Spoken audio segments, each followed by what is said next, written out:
17 septembre 2020, 9ème vidéo de la série Symfony, création du formulaire d'inscription et petit relooking.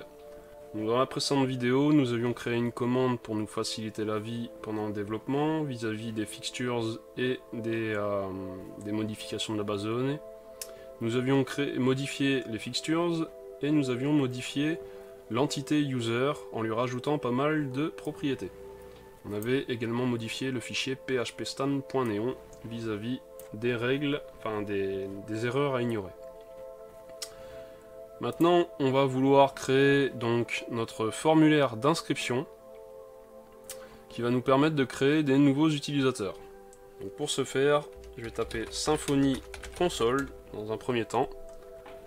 Et ici, hop, on voit une commande make registration form. À savoir que ici, si tu tapes make reg, il n'y aura aucun souci parce que il n'y aura pas de conflit parce que ici c'est make reset, donc RES, donc reg suffira.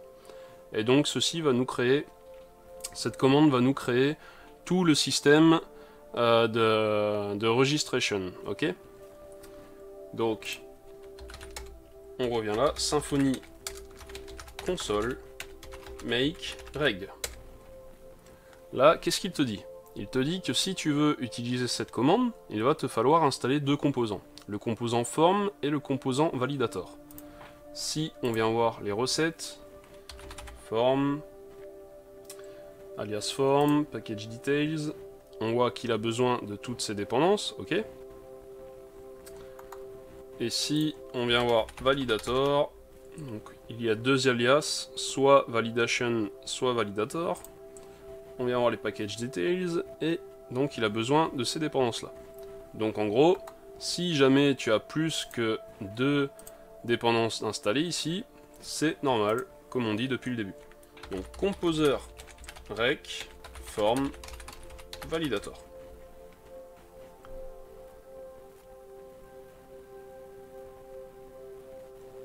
Et là, on voit qu'il en installe 5. Donc déjà, il installe Option Resolver, il installe INTL, Polyfill INTL ICU, et enfin Form et Validator. Hop, il exécute une recette. Donc du coup, si on vient voir config, on a ici un fichier Validator qui a été créé. Si on vient voir bundles, rien n'a été modifié dedans. Et voilà. Donc, ensuite, qu'est-ce qu'on va pouvoir faire à présent? Eh bien, on va pouvoir lancer notre commande Symfony console make reg.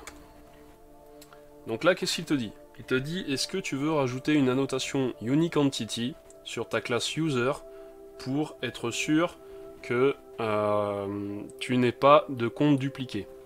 Donc déjà, il faut savoir que sur notre entité, hop, entité user, sur l'email, on a déjà une option unique true. Mais ça, unique true, en fait, si l'utilisateur saisit une email déjà existante, c'est une erreur SQL qui va être remontée. Nous, ce qu'on veut, c'est pouvoir gérer l'erreur en PHP ici. Donc du coup, via cette annotation. Donc on va mettre yes. Est-ce que tu vas envoyer un email à l'utilisateur pour vérifier du coup son adresse? On va le faire, mais pas avec ce qu'il nous propose. Donc là, on va mettre no, parce que si tu mets yes, il va te demander d'installer un bundle qui a été développé donc par un des, en tout cas, qui a été développé par Ryan Weaver, donc qui fait partie de la core team. Mais nous, ce qu'on va faire, on va développer notre propre logique vis-à-vis de ça plus tard. Donc no. Est-ce que tu veux automatiquement authentifier l'utilisateur après inscription?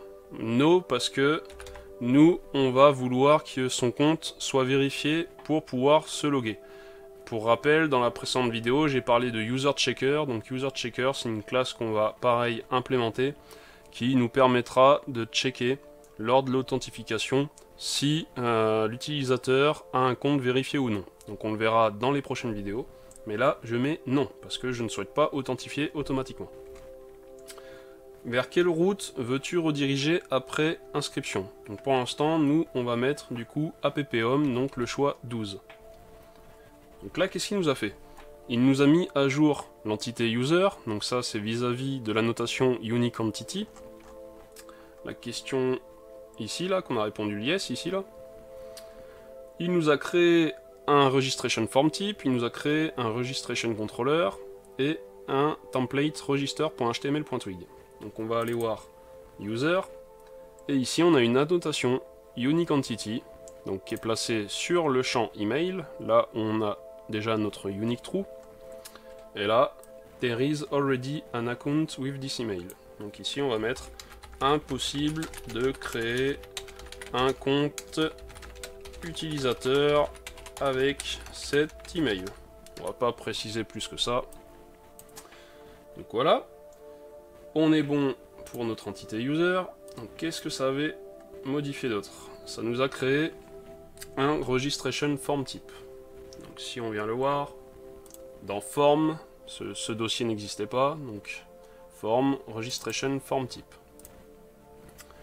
Là, ici, on a donc une méthode buildForm dans cette classe, et grâce à la méthode add, tu vas pouvoir rajouter différents champs. Ok? Le truc à savoir, c'est que si tu veux créer des formulaires, donc tu passeras par, pour une question de propreté, de lisibilité, tu passeras par une classe de ce type. Donc tes formulaires seront regroupés dans ce dossier form.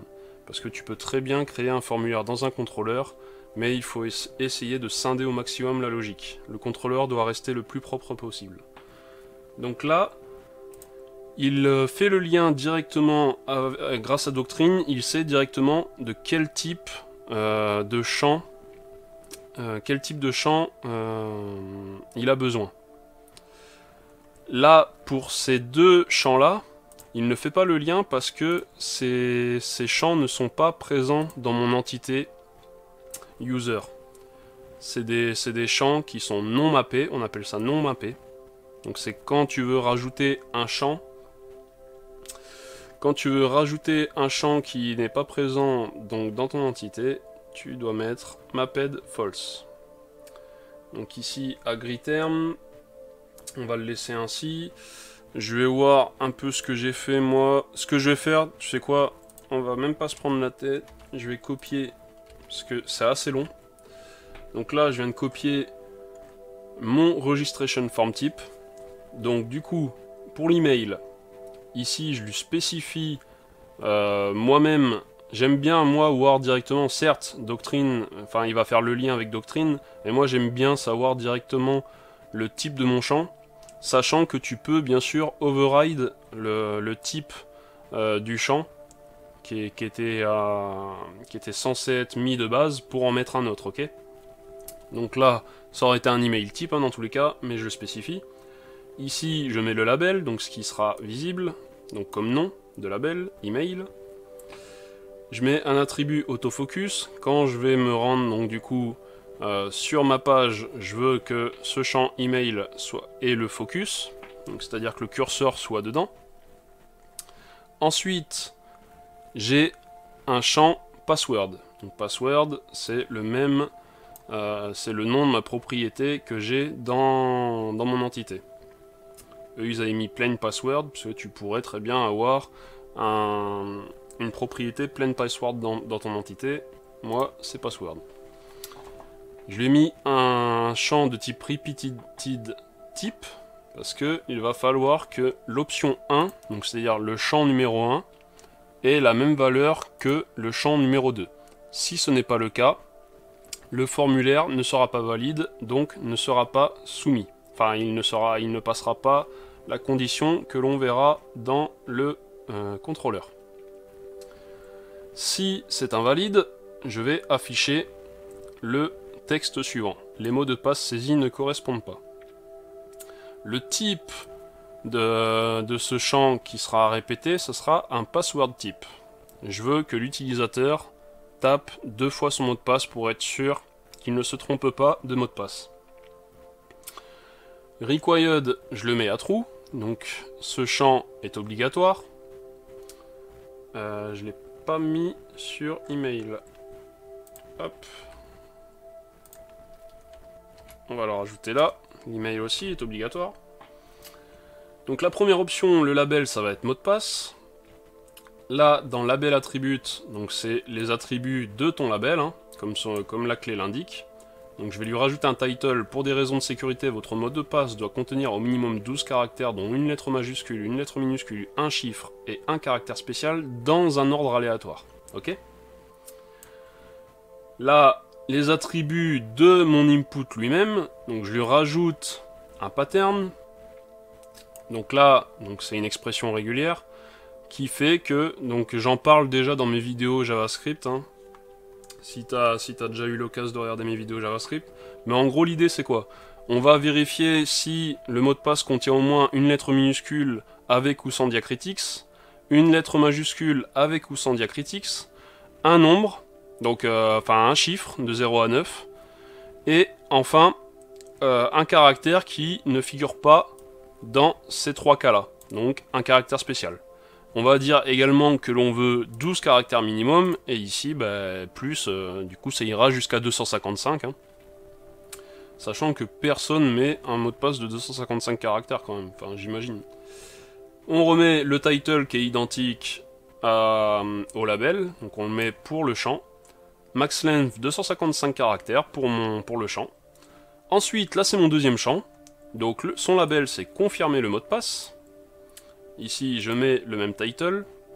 Enfin, je mets un title sur le label qui vient enfoncer le clou au survol. Tu verras confirmer votre mot de passe. Le même pattern qui est présent. Hein. Il doit être constitué de la même façon. Là, on enfonce encore le clou, façon Fort Boyard.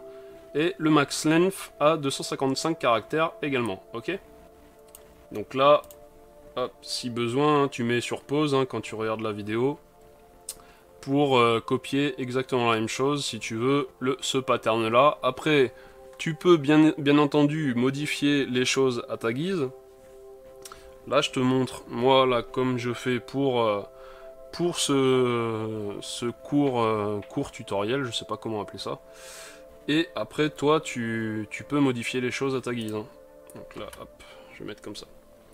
Ensuite, ici, je vais avoir, donc du coup, comme le formulaire, ce qui m'avait généré de base, un champ non mappé, donc agreeTerms. Donc, ici, je modifie le label, parce que si je mets pas de label, il va m'afficher agreeTerms. Moi, je veux pas afficher ça, je veux afficher, j'accepte les conditions d'utilisation de ce site. Ce champ est non mappé, puisque non présent dans mon entité. Et vu qu'il n'est pas présent dans mon entité, je vais placer une contrainte ici dans le formulaire. Donc une contrainte de type isTrue, c'est-à-dire que la checkbox doit être cochée. Si elle n'est pas cochée, ça affichera « Vous devez accepter les conditions d'utilisation de ce site pour vous inscrire ». Je peux également ici faire un required true. Donc du coup, dans tous les cas, HTML5 informera la personne comme quoi il doit cocher cette case. Mais là, après, c'est côté serveur, ça. Donc la contrainte, c'est côté serveur. Une fois que le formulaire est soumis, PHP, lui, va vérifier, Symfony va vérifier, du coup, avec cette contrainte, que la checkbox doit être cochée. Si ce n'est pas le cas, le formulaire ne sera pas valide. Ok ? Donc même si l'utilisateur bidouille côté front-end dans son navigateur, donc bidouille les éléments, les attributs HTML du DOM, il n'y aura aucun souci vu que c'est côté serveur que la vérification sera faite. Ensuite, tu as une méthode configureOptions qui te permet de paramétrer des options qui seront valables pour le formulaire au complet. Donc, voilà, on est bon avec ça.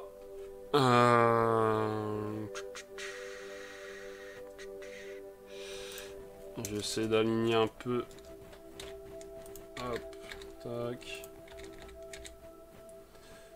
Voilà, c'est relativement aligné. Je vais faire ça. Bref, après, c'est du chipotage tout ça, tac. Bref, on va laisser comme ça. Donc là, on a notre registration form type qui va nous, du coup, être utilisé dans notre contrôleur pour générer un formulaire. Du coup, qui sera utilisable pour l'inscription d'un utilisateur. Ok? Donc justement, on va avoir notre contrôleur qui est ici, registration controller. Et donc, hop, moi je vais me fermer ça, je vais reprendre ça, registration controller, tac. Donc, mon contrôleur ici, une méthode register. Donc là, je vais laisser comme route register. Donc on crée une nouvelle instance de user. Donc tout ça, ça a été généré automatiquement hein, par la commande make registration form. Mais on va le modifier un peu. Donc là, on crée une nouvelle instance de user. Hop. On crée un formulaire à partir du registration form type, donc ce qu'on vient de voir juste avant. Hop. Ensuite, du coup, ce formulaire form ici, on le return dans la vue, donc dans la vue registration, qui est dans le namespace registration, enfin template registration register.html.twig, parce que là, vu que Twig sait que toutes les vues sont situées dans le dossier templates, donc pour rappel, hein, config, packages, Twig, default path, il sait que c'est présent ici, donc il n'y a pas besoin de le spécifier. Tu lui spécifies directement, en fait, le namespace à partir de templates.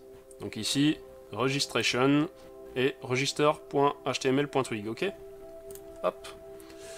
Eh bien, on va lui passer une variable qui s'appellera registration form et qui aura comme valeur, du coup, form create view. Donc create view, du coup, va te créer, du coup, tous les champs, un formulaire avec tous ces champs pour ta vue, ok? Donc ça, important. Ici, tu crées le formulaire à partir de cette classe-là. Ici, on vient lier notre user, donc notre entité user.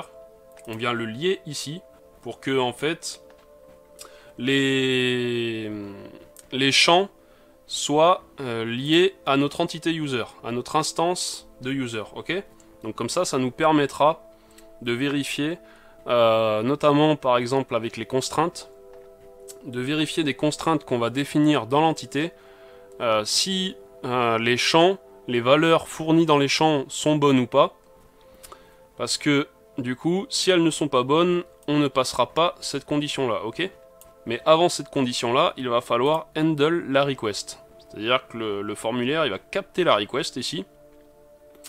Et du coup, si le formulaire, il est soumis donc en méthode post, et que le formulaire est valide, donc du coup, que tous les champs respectent les contraintes que l'on aura définies, donc du coup, nous, dans notre entité, on peut le définir en fait comme on a fait avec, il est où là, hop, on peut les définir en fait dans le formulaire, mais du coup à chaque fois que tu vas créer un formulaire qui est lié à ton entité user, tu vas devoir dans chacun de tes formulaires du coup remettre les contraintes. Donc après tu peux extend d'un formulaire que tu auras créé, créé pour ce genre de cas. Mais moi je préfère personnellement avoir les contraintes dans mon entité. Donc après c'est un choix, hein. Tu peux le faire soit dans le formulaire, soit dans l'entité. Selon le cas, en fait, des fois ça m'arrive de le faire dans le formulaire. Donc, ensuite, on arrive là, donc si jamais nos champs sont valides, et donc s'ils sont valides et que le formulaire a été soumis et que les champs sont valides, ok, on rentre dedans. Donc ce qu'on va faire, c'est qu'on va encoder le password. Donc ici, ce que je vais devoir faire, moi, je vais le laisser comme ça sur plusieurs lignes. Donc ça prend en premier lieu comme argument ton instance de user là qu'on a créé ici, et ici ça va récupérer un champ dans ton formulaire, sa valeur. Donc ici nous c'est pas plain password, c'est password, parce que plain password c'était par rapport à ce qui nous avait généré de base, ok? Donc là, ce qu'on a mis, nous, dans notre formulaire, pourquoi je le ferme? C'est un champ password ici. Et non pas plain password. Sinon, ici, forcément, tu auras une erreur. Donc là, il vient récupérer via getData sa valeur de ce champ. Et du coup, on vient encoder le password. Ok? Avec la méthode encode password que l'on a déjà vu dans notre fixture. User fixture. Ici, password encoder. On l'utilisait ici. User. Et ici, on avait saisi en dur le mot de passe bad password. Eh bien, ici, on ne le saisit pas en dur. On récupère, du coup, la valeur qui a été tapée par l'utilisateur dans le champ password. Ok? Ensuite, Entity Manager. Moi, ce que je vais faire, je vais l'injecter. Donc, les deux manières de faire sont bonnes. Hein. Il n'y a pas de souci, tu peux très bien faire ça. Il n'y a aucun problème avec ça. D'ailleurs, justement, ils nous le font ainsi. Et moi, ce que je vais faire, je vais l'injecter ici. Entity Manager Interface. Entity Manager. Et du coup, ici, je l'ai directement.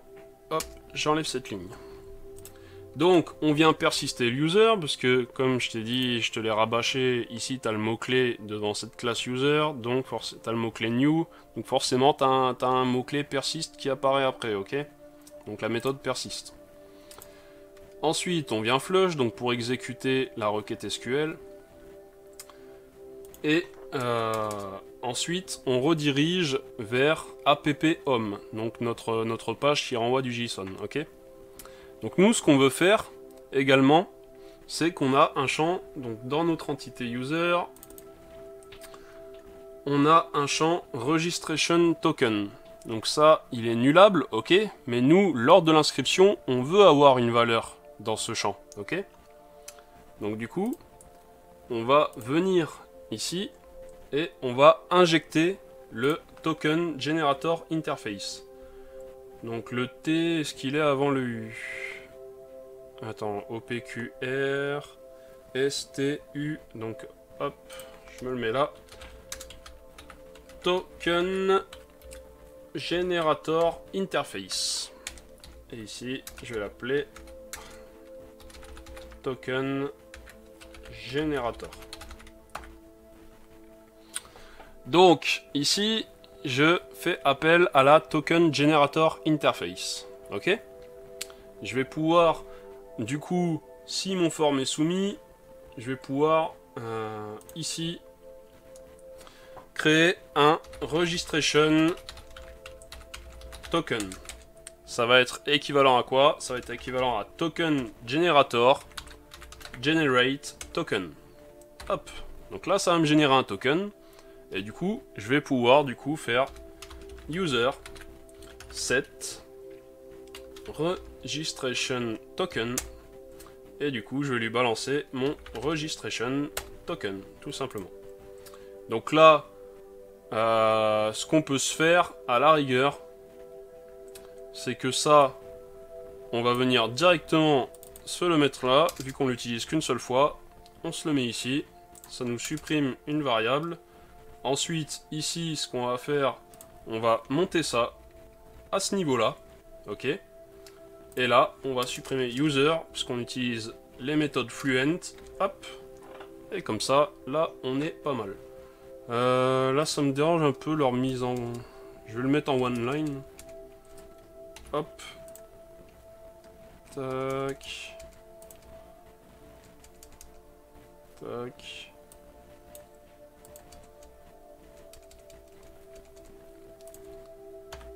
Ok. Donc ça, je supprime. Qu'est-ce qu'il a là? Il manque une parenthèse. Ok. Donc voilà. Là, hop. Je vais laisser comme ça. Tac. Et ce que je peux faire, une fois que j'ai flush, je peux mettre comment dire, je vais même pas mettre...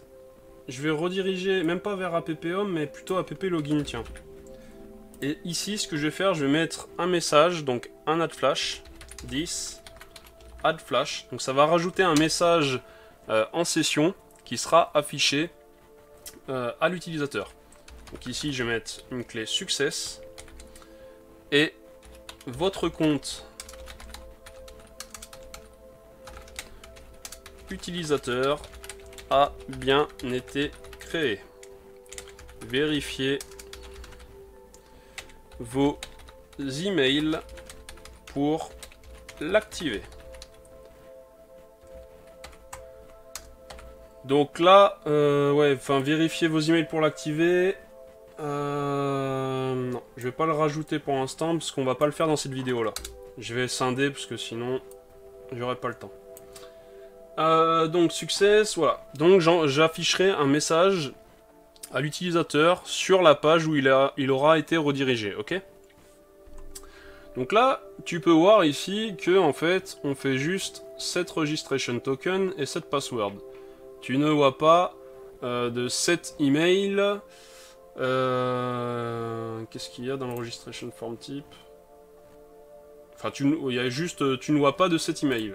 Normal en fait, parce que c'est déjà bindé avec ton instance de user.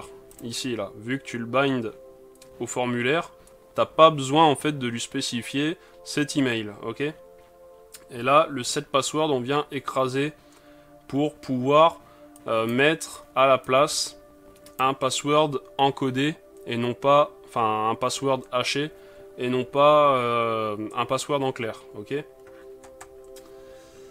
Et ici, de toute façon, le registration token, il n'est pas présent, bien évidemment, tu t'en doutes, dans le formulaire. Donc, on doit le rajouter à ce moment-là. Ok? Voilà l'explication. Mais on n'a pas besoin du set email ici. Il prendra celui qui est présent dans le formulaire. Donc, à présent que nous avons fait ça, on va aller voir notre template, il reste plus que ça. Register form row, label, password. Donc là, on n'a pas de champ qui s'appelle plain password, mais un champ qui s'appelle password, ok? Donc là, en fait, tu vois le formulaire ainsi. Pourquoi tu le vois ainsi? Parce que les bonnes pratiques veulent que l'on ne mette pas de bouton submit dans la classe form type. Comme tu peux voir, quand on a créé le make registration, quand on a fait la commande make registration form, il nous a généré un formulaire mais sans bouton de submit. Le bouton de submit, il doit être mis dans la vue, ok? Si on avait mis le bouton de submit ici, par exemple, on aurait pu tout simplement faire quelque chose comme form et du coup registration form, ok? Donc là, à la rigueur, je vais supprimer tout ça. Je le garde, hein, je l'ai coupé, je veux dire. Ici, je vais lancer Symfony Serve. Hop, on va l'ouvrir.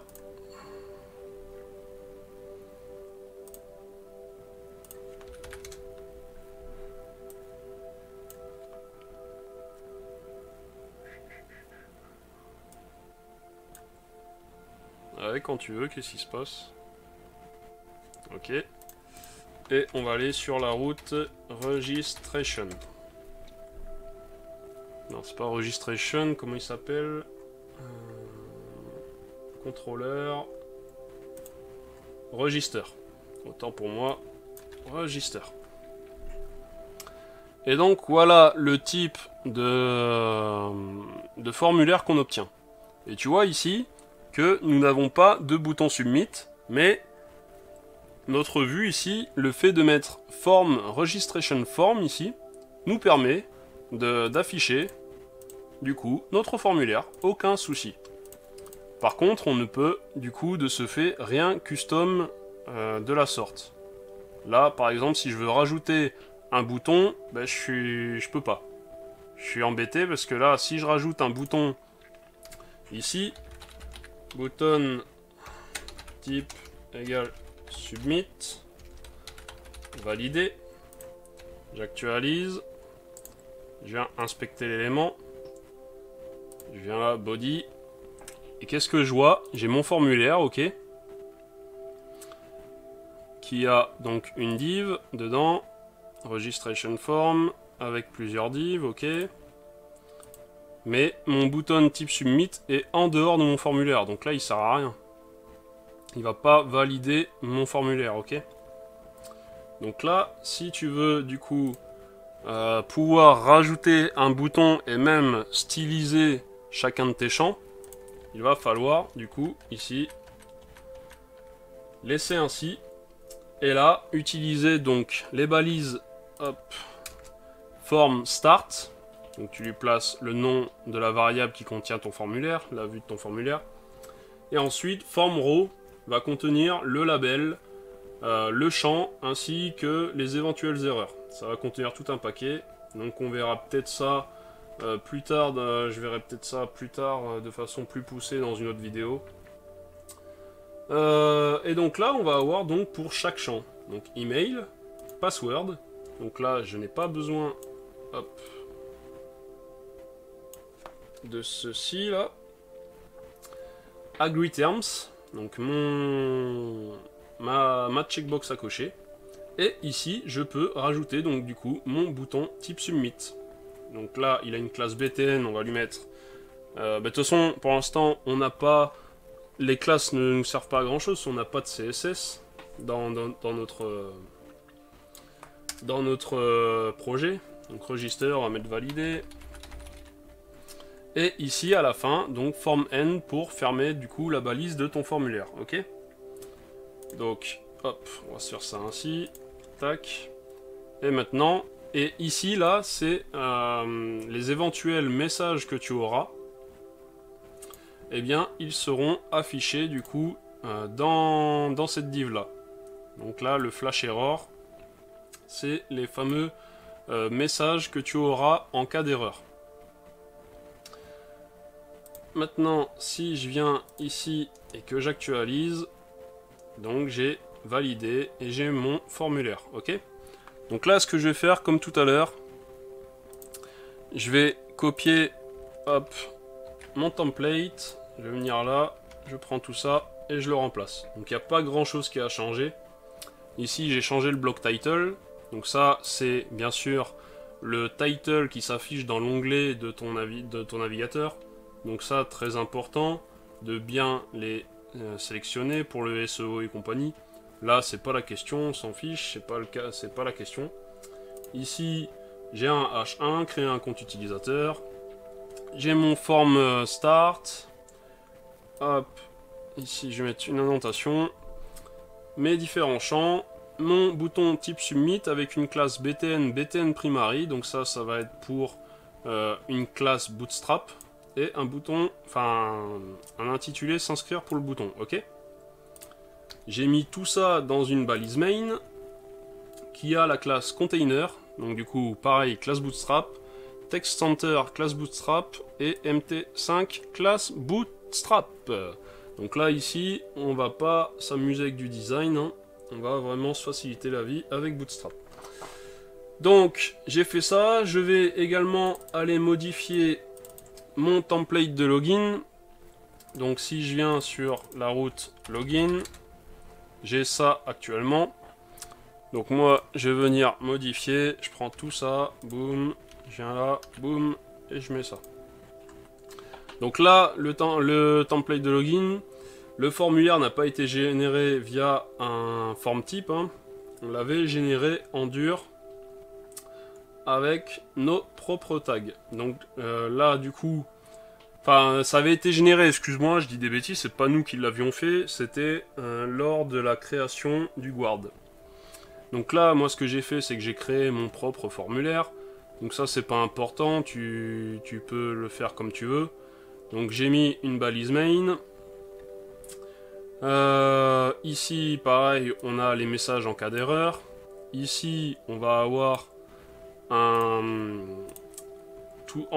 au-dessus de notre formulaire, on va avoir une indication comme quoi on est authentifié en tant que, donc ici, app user, on accède à l'utilisateur actuellement connecté, et username, du coup, ça va être l'adresse email. Ici, la route qui mène à app logout pour se déconnecter. Un H1 m'authentifier pour accéder à mon espace. Ensuite, dans mon formulaire,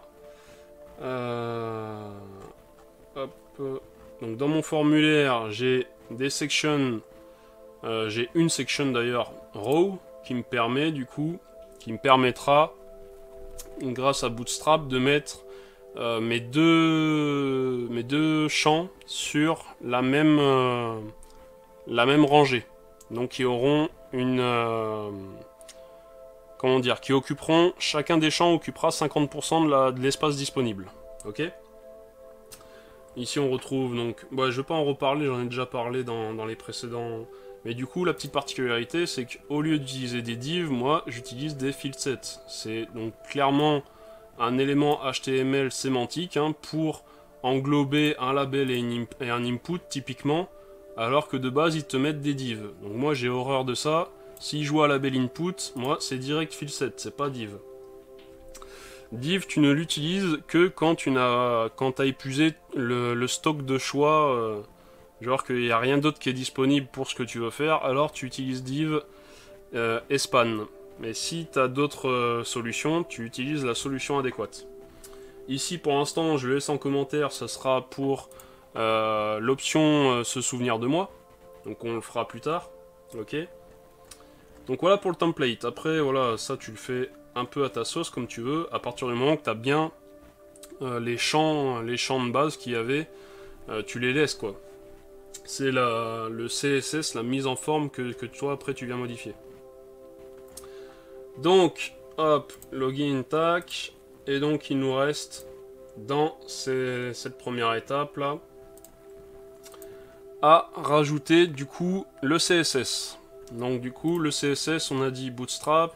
Donc tu peux très bien utiliser ici, tu vois, sur la documentation de Bootstrap, tu peux très bien utiliser le CSS de Bootstrap ainsi. Et moi ce que je vais faire, c'est que je vais aller sur Bootswatch, donc qui utilise Bootstrap et qui va du coup me fournir un thème. Et moi je vais sélectionner, tiens, Sketchy. J'aime bien. Donc ici, Sketchy, je vais cliquer sur Sketchy ici, je vais faire ouvrir le lien dans un nouvel onglet. J'obtiens ceci, donc c'est tout le CSS par rapport à ce thème-là, donc qui utilise Bootstrap, on voit Bootstrap 4.5.2, ok, donc c'est à jour, pas de souci. Je viens prendre ce lien, et c'est ce lien-là que je vais utiliser ensuite dans mon fichier template base.html.twig, parce que base.html.twig c'est un template que l'on va extend dans nos autres templates. Donc t'es pas obligé d'extend ce template là, tu peux extend n'importe quel template, tu peux en créer plusieurs types que tu pourras extend, mais ici on va faire soft, on va utiliser donc le base.html.twig comme base, ok. On va venir là, et du coup, attends, ce que je vais faire, moi je vais me copier comme d'hab, base, hop, je vais pas m'embêter, hop, tac, je viens copier, et donc une balise link. Donc attention à ne pas mettre dans le bloc style sheet, mais vraiment en dehors, ok. Donc qui contient donc notre fameux lien qui mène au CSS de Bootswatch pour le thème Sketchy, ok. Et c'est tout ce que je modifie ici. Enfin, j'ai modifié le title et le world, mais sinon je ne touche à rien d'autre pour l'instant, ok. Donc base.html.twig. Maintenant, si je reviens sur ma page qui est là et que j'actualise, boum, c'est nettement plus joli quoi.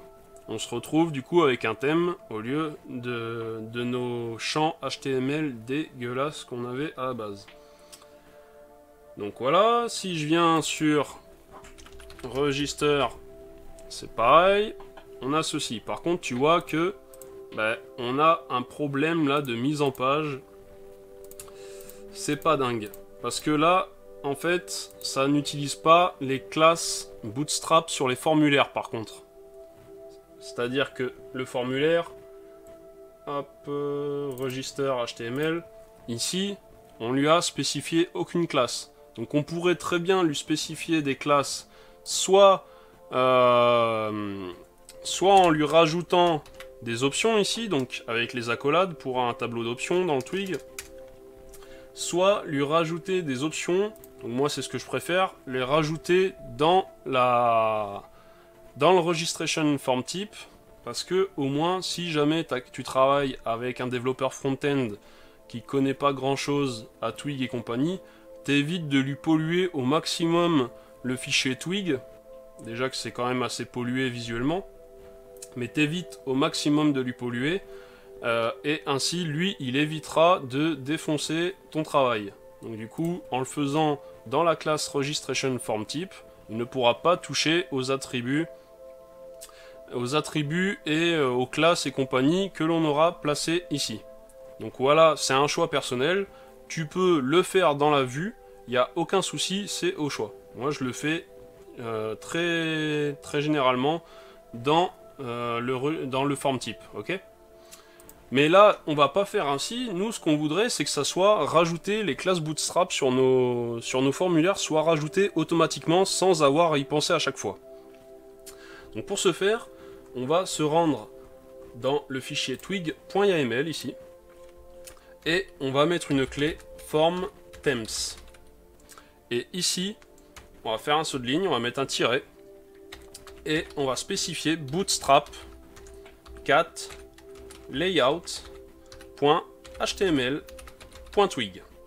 Donc là tu te dis, mais c'est quoi ce truc là, d'où il me sort ça? Il n'y a pas de souci, on va aller voir où est-ce qu'il est situé. Donc on va devoir se rendre dans Vendor, Symfony, TwigBridge, Ressources, Views, Form, et ici donc tu as les différents layouts pour tes formulaires. Donc ça va jusqu'à Foundation 6 qui a été rajouté récemment en 5.1 là de Symfony. Et nous on va utiliser donc bootstrap 4 layout.html.twig ici. Et donc ici voilà à quoi ça ressemble, c'est plein de conditions avec des blocs. Et du coup ça te rajoute des classes, des rows, enfin des divs, ça te rajoute plein de trucs. Ok? Donc là, du coup, en fonction de ça, maintenant que nous avons mis ça, si je viens actualiser ici ma page register,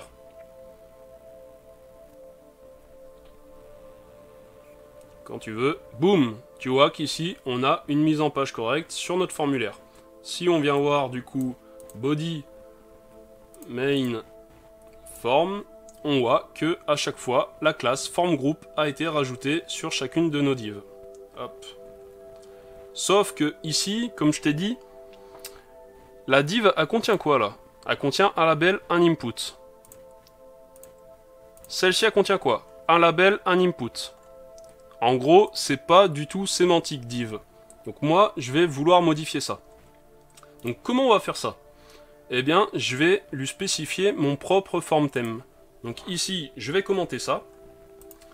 Et ici, hop, je vais remettre un tiret. Et ce que je vais faire, je vais revenir dans le fichier donc bootstrap 4 layout. Je vais copier tout ça dans un premier temps. Je vais venir dans mon dossier de templates. Et ici, je vais créer un dossier form dans templates. Et ici, je vais l'appeler myFormTheme.html.twig. Je viens copier tout le Bootstrap 4 layout dedans. Ok. Et je vais rechercher dedans div. Et moi, ce qui m'intéresse dans un premier temps, c'est la div, les divs qui sont créés dans un certain bloc widget. Alors, je me souviens plus. Donc c'est form_row, dans le bloc widget form_row. Et ici tu vois div, eh bien je vais le remplacer par fieldset. Et également ici. Ok? Donc là, maintenant, ça va m'ouvrir un tag fieldset.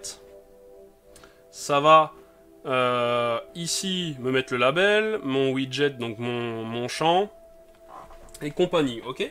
Et là, ça va me fermer, du coup, mon tag, ok?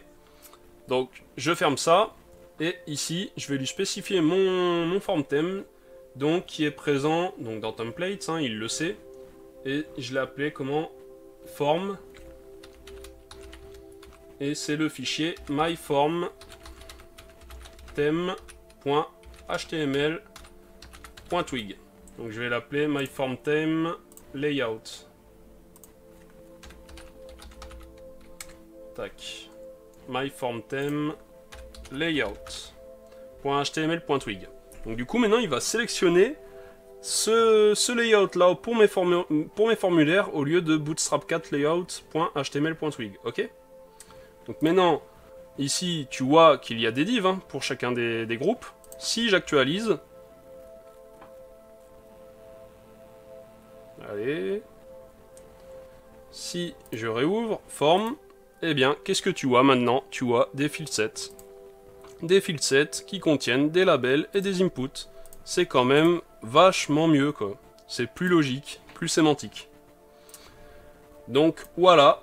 Je pense que pour cette vidéo, on est pas mal du tout.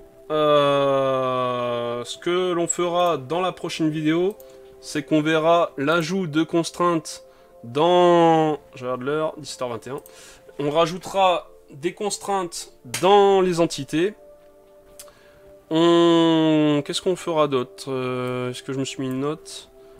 On créera du coup un service pour envoyer des emails. Donc il fera appel au composant mailer. On paramétrera du coup la variable d'environnement liée. On créera une classe userChecker pour vérifier si le compte est vérifié. Et je pense qu'on sera pas mal avec tout ça. Donc du coup ça consistera à... Quand un utilisateur va s'enregistrer, va s'inscrire, on enverra un mail avec un token.